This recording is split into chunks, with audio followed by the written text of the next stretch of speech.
Yo, what's going on, you guys? It's your boy Bill Mahari here, represent Mahari Nation Sports Podcast. Much love to the entire LDBC and the entire basketball community. If you want more basketball content, tune in to Basketball Conversations at its new night, Saturday nights at 9 p.m. Central Time, right here on the channel. Again, Saturday nights at 9 p.m. Central Time is where we discuss all the basketball related topics, news, debates, and everything else in the world of basketball. All right, let's get down to business here, shall we? So, it's been 48 hours since the Clippers blew their 3-1 series lead against the Denver Nuggets, and basically the Nuggets sent them home packing with a humiliating second half. You know what I'm saying? And I've already posted up the videos and all the other stuff about my reaction to this. But the fact that Doc Rivers still has a job as head coach of this team is absolutely 100% ridiculous, which I'm in agreement with everyone else that he should be fired as the head coach of the LA Clippers. Okay? This guy has literally done it again. Every single opportunity he's had with this Clippers team, he has not gotten it done. All right.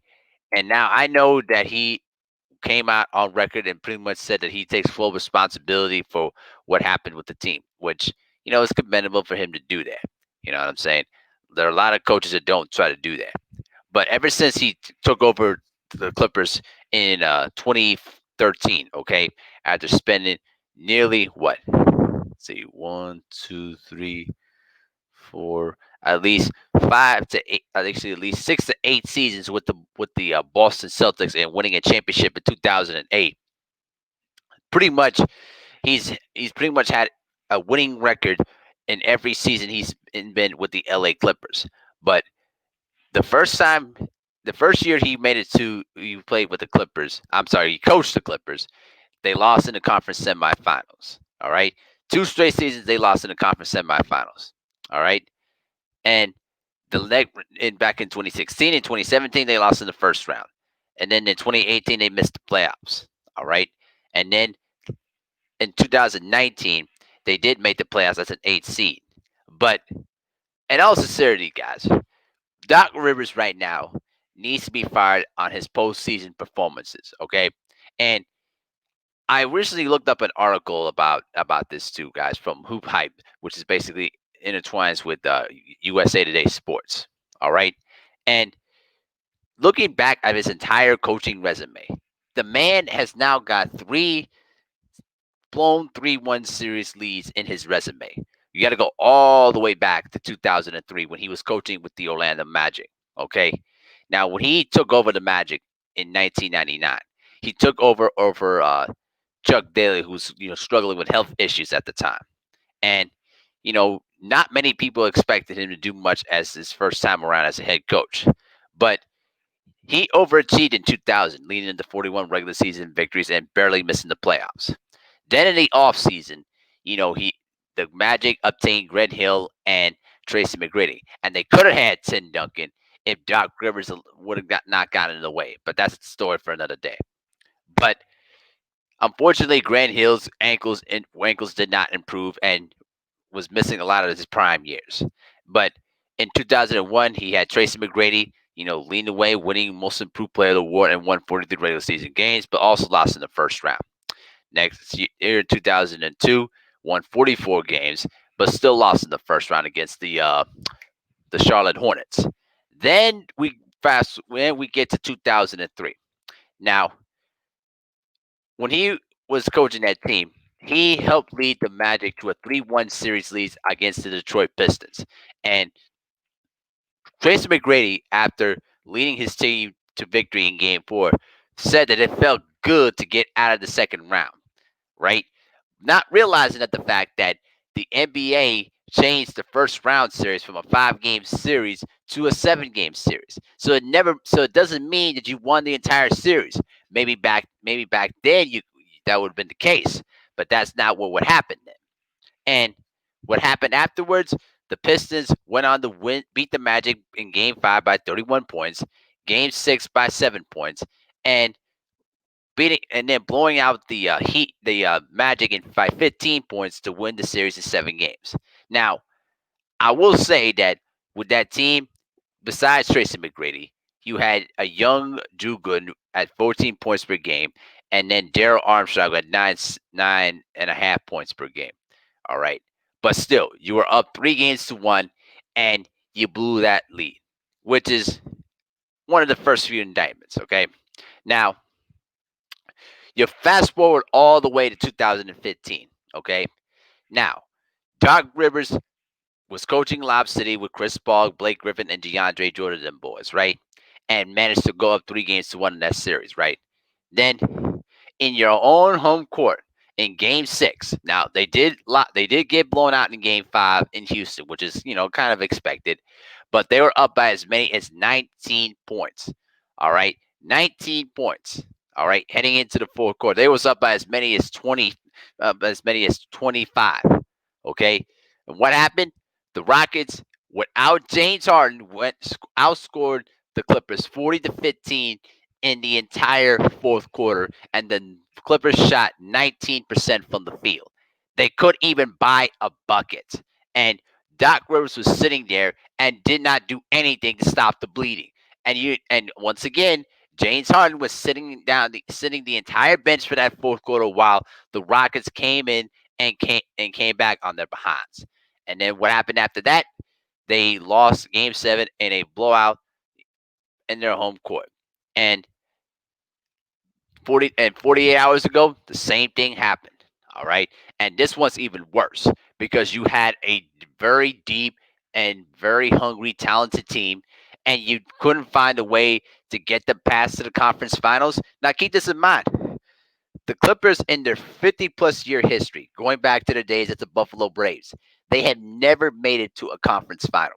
Never made it to a conference final in their franchise history. And they were up 3 games to 1. You had the Denver Nuggets literally at their mercy. And because of very poor second halves in all 3 games, all right, in which the Clippers got outscored pretty much 187-13 in all three second halves combined of those games. I mean, come on. There's no reason why Doc Rivers should be even the coach of the Clippers right now. All right. And I hate to say this too. And actually, no, I'm not. I don't hate to say it. It's just the facts. Now it is becoming more warranted that now Tom Thibodeau may have been the guy who led the Celtics to the championship, while Doc Rivers took most of the credit.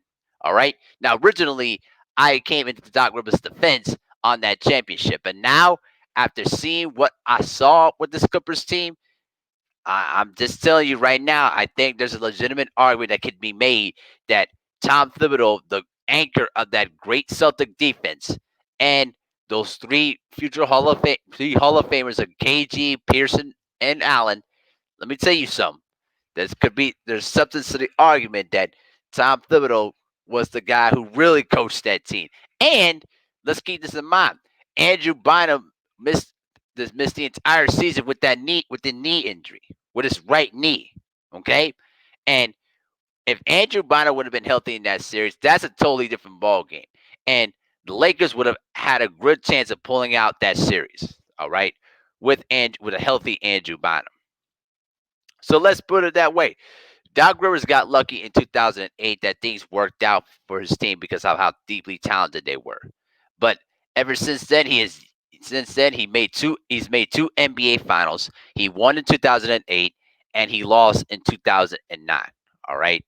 And then after that resigned from the Celtics and joined the Clippers, right? Now, I'm going to say this too right now. Ever since his ever since his coaching career started, Doc Rivers has now lost 6 series after being up 3 games to 2, and 3 of those series after being up 3 games to 1. All right, and let me just give a personal shout out to, as I pull this up real quick. Let's give the shout out to Rolando DeVere, okay, because he put up an excellent point on one of my videos that I described about it a couple of days ago. Okay, pretty much says Doc Rivers is an unintelligent choker of the league, historical loser. Obviously, blowing that 3-1 lead to the Pistons, but also he blew a 3 games to 2 lead against the Magic in 2009 with no Kevin Garnett. Up 3 games to 2 against the Lakers in the 2010 finals and blew that. Up 3 games to 2 against the Miami Heat, in which LeBron James had that great 45-point performance. Up 3 games to 1 against the Rockets that I talked about. Lost game seven in 2016. And now the 3 games to 1 deficit that they blew against the Nuggets. I mean, what more do I have to say? Okay. Listen, I'm tired of playing excuses to people that don't really deserve it. All right. There is no reason that Doc Rivers should even be the coach right now. The lack of halftime adjustments, the inability to get his teams to function together. All right. Now, granted, he was playing that low management thing to a complete science throughout the entire year, but still, the team lacked chemistry. They lacked, team camaraderie together, and they this team, when you watch them play, they basically were a team that played for themselves instead of playing together as a unit and did embrace with one another. All right. I'm telling you this though right now, you guys. All right. If Doc Rivers ain't fired by the end of that offseason, the Clippers are going to lose again. Listen, Doc Rivers is taking this team as far as they can take them. But right now, if the Clippers don't win the title next season, changes are going to have to be made, and Doc Rivers' name has to be at the top of the list. All right, there's no reason why this guy should even be coaching right now, considering that you got coaches like Mark Jackson that haven't gotten any coaching opportunities in the NBA. All right, I'm not trying to put that whole situation out there, but you guys get the drift of what I'm saying. But listen, Doc Rivers right now, man, the guy should be gone from his job. But right now, he's on borrowed time in my eyes. In my eyes, he should have been fired. But now he's on borrowed time. If they don't get this done next season, he gotta go. He's got to go. I mean, you cannot be a coach of this talented team and have three blown 3-1 leads in your playoff resume. There's no excuse to that. None. All right. There's no reason right now that this team should have been eliminated in the second round, but you allowed that to happen. Why? Because you did not make the proper second half adjustments. You didn't figure out a way to stop the bleeding when the Nuggets came back on their behinds. All right. You didn't utilize the bench or didn't utilize your rotations as much as you should, and you didn't do a good job of managing the egos and the personalities of the team. All right. That's all on Doc Rivers. Now the players have to go out and do what they do, right? But it's up to the coach to basically put them in specific roles and guide them into the right direction of where they need to go. And I can tell you this though off the rip, Doc Rivers has pretty much failed the majority of the things that I've talked about. All right. There's no reason right now that Doc Rivers should even be coaching this team right now. But if they're not going to fire him, then they're going to have to do something to change some key things in the roster. Now, I'm going to start thinking about that over the next couple of days. But the point is this: Doc Rivers, you blew another 3-1 lead in your resume, old man. And that whole rub off of that 2008 championship has ran its course. All right. This is a new era. This is a different time. And you either got to get it done in the Clipper land or you got to go. All right. There's no excuse to this whatsoever. None. All right. Doc Rivers should have been fired, but now he's on borrowed time in my eyes. You understand what I'm saying? So let me know what you guys think in the comment section.